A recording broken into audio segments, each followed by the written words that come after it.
So over here, this is my web dashboard. And if I were to actually go around over here onto the address book, I can go around over here onto the address book right here. Then what I can do is click on create entry to go ahead and add in an address book as I want.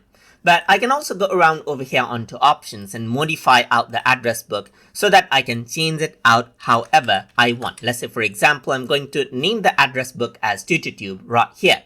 And now what I can actually do now is if I have any address book of my own, I can actually go around and import out the entries. So if I have some address book file, I can go ahead and import it.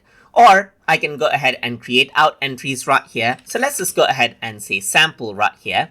And then around over here, I got some address. So let's just go ahead and copy this out right here.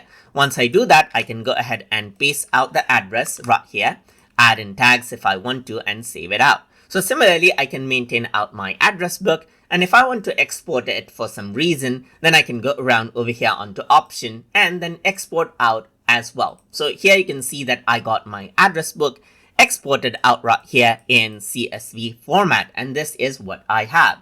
So that is how you can go ahead and export out the CSV from AnyDesk, and even import it as you like, and even go ahead and make changes and manage out the address book, that is make changes to its settings as you want in AnyDesk. So hope you guys learned something as always.